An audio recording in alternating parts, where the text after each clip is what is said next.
Waalaikumsalam warahmatullahi wabarakatuh. Kenapa orang yang masih melakukan amalan-amalan seperti maulid, haul Habib-Habib, ziarah kubur wali-wali tidak malu sama Allah Jalla Jalaluh? Bukankah mereka sedang bermaksiat sama Allah Subhanahu wa Ta'ala? Ini semua dilakukan karena seseorang menganggap itu adalah perbuatan baik.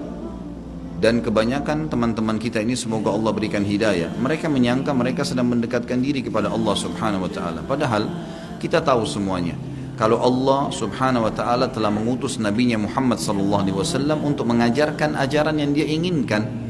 Dan sebelum Nabi Muhammad SAW menutup hidupnya, ditutup dengan nafas yang terakhir, itu beliau sudah menyampaikan semuanya. Dan ini disepakati oleh para ulama. Tidak ada satupun di antara sahabat setelah meninggalnya Nabi Muhammad SAW kemudian menambah-nambah ajaran beliau SAW. Banyak orang yang tidak faham. Mereka mengatakan buktinya ada sahabat yang melakukan perbuatan-perbuatan yang Nabi tidak contohkan. Padahal yang dimaksud adalah pada saat Nabi Muhammad SAW masih hidup. Ini tidak termasuk dalam larangan karena wahyu sedang turun, agama dalam proses penyempurnaan. Tapi setelah sempurna agama itu tidak perlu sebenarnya orang melakukannya. Kenapa sebabnya? Ya, syaitan menghiasi bagi orang, teman-teman sekalian. Kata ulama, dosa ada dua macam. Ada dosa syahwat dan ada dosa syubhat. Dosa syahwat adalah dosa yang diikuti dengan hawa nafsu, seperti orang mencuri, membunuh, berzina. Itu semua adalah hawa nafsu. Dan ada dosa syubhat. Ini yang banyak orang terjerumus dan dia tidak tahu kalau dia sedang terjerumus. Dia anggap itu ibadah padahal sebenarnya bukan, ya. Termasuk dalam pelanggaran adalah melakukan apa yang baginda Nabi Muhammad SAW tidak ajarkan. Saya kasih contoh begini, teman-teman.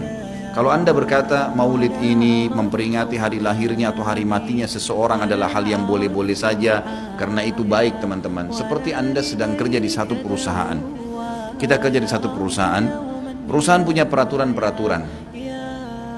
Kita masuk misalnya building itu ada 10 tingkat, rapi, bersih. Kita sebagai pegawai ingin berbuat perbuatan yang kita lihat baik. Tapi perusahaan tidak suruh. Seperti misalnya kita membeli kembang, kita taruh kembang di pintu utama masuk kantor. Pemilik perusahaan tidak mau itu. Kalau dia mau dia sudah taruh kembang. Niat kita baik.